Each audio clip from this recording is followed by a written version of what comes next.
Hello and welcome to another Genshin Impact video. Today we got the official live stream for the new update 4.6, and yeah, there are some things that I want to talk about. Mainly I want to talk about Arlecchino.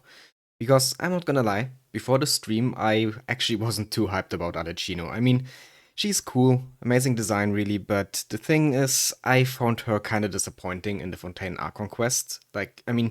Do you remember that first Fontaine teaser they released weeks before Fontaine came out, where they showed a bunch of Fontaine characters hyping up the new region?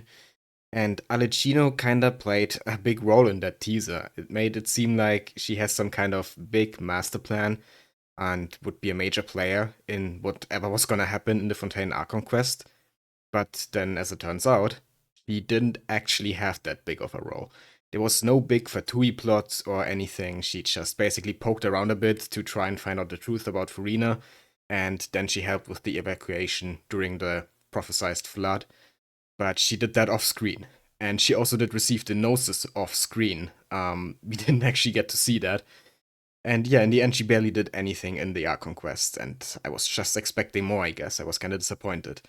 So that's why I'm actually not the biggest fan of Arlecchino. And then on top of that, when I found out that her kit is gonna revolve around the Bond of Life mechanic, my interest in her further plummeted. Because I really don't like that mechanic. But no, after the stream, I gotta say, some of my hype has been restored. Like, first of all, her animations look absolutely amazing. Those effects are so damn cool. Like, visually, I have absolutely no complaints. She looks awesome. And then her kit actually doesn't sound as convoluted and annoying as I expected. I'm still skeptical about the Bond of Life, don't get me wrong, but it doesn't seem as bad as I thought.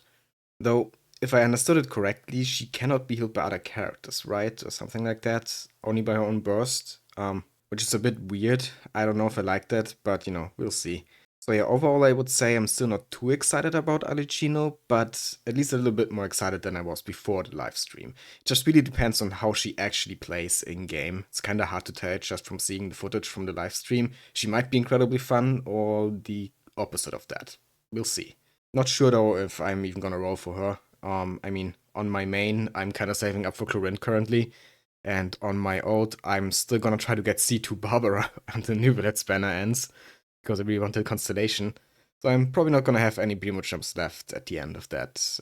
Yeah, so. But maybe I'm still gonna do at least a few posts for Arlecchino on one of my two accounts, just to see if maybe I can get lucky in Sniper without doing a crazy amount of rolls, but that remains to be seen. But even if you ignore Arlecchino, this update still has a lot to offer. I'm actually really excited for the new story quest, and especially the new weekly boss. Honestly, I might be more excited to fight Arlecchino than to play as Arlecchino. That boss battle just looks so cool. Like, it could maybe even replace Raiden as my favorite weekly boss. That remains to be seen, but the chance is definitely not zero. And Cyno's getting a new story quest as well, which reminds me that I still haven't played his first one. But I do like Cyno, so I'm definitely gonna play his first one soon, and then also play his second one in the new update. But yeah, his story quest also looks pretty interesting, especially because of the new character that they showed. That is apparently gonna appear in that story quest. I'm assuming he's a Forster who's maybe gonna be released in one of the next few updates, maybe alongside Chlorinde. He looks to be Geo, maybe. Possibly the rumored Geo support that will finally save Geo, though currently it doesn't really feel like Geo needs much saving, thanks to Navia and Chiori. At least my Navia and Chiori are wrecking everything currently. But yeah, if they really want to save Geo, they just have to give it some more reactions, because just Crystallize, it's nothing, it's worthless. Nobody cares about Crystallize, even now with Navia. Just make it react with Dendro. It's so weird that these two elements don't react with each other. They would be perfect. There's so much potential for a Dendro Geo reaction. I would really love that, but I don't really think it's gonna happen, sadly. But yeah, story quests are nice, but we are also getting a new area, which looks to be mostly underwater, which I'm fine with. Underwater exploration is really fun.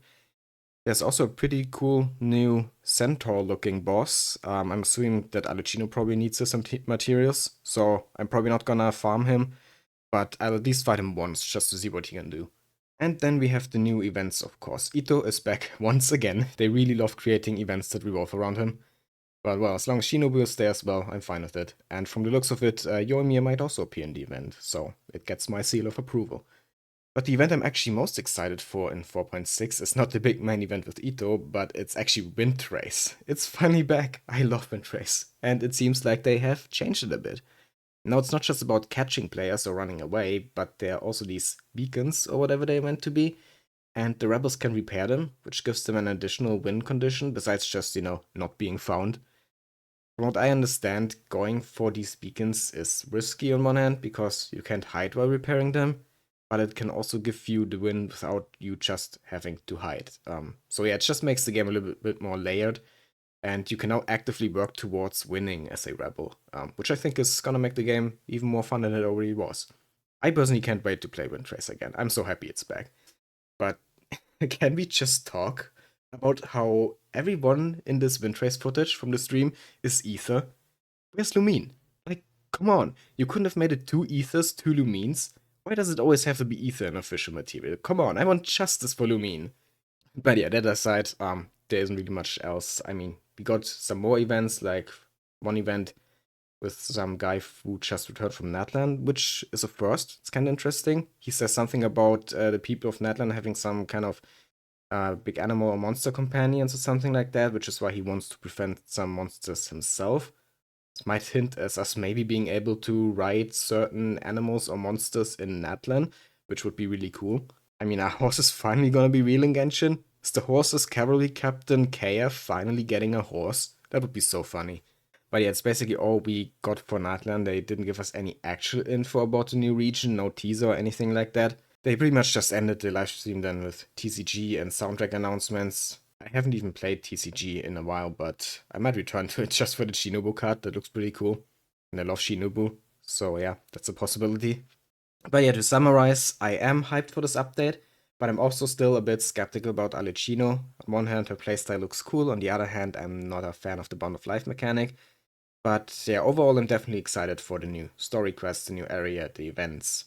So yeah, that's basically all I wanted to say about this live stream. Please tell me in the comments what you think about the stream and what you are looking forward to the most in 4.6. And yeah, with that being said, I hope you enjoyed the video.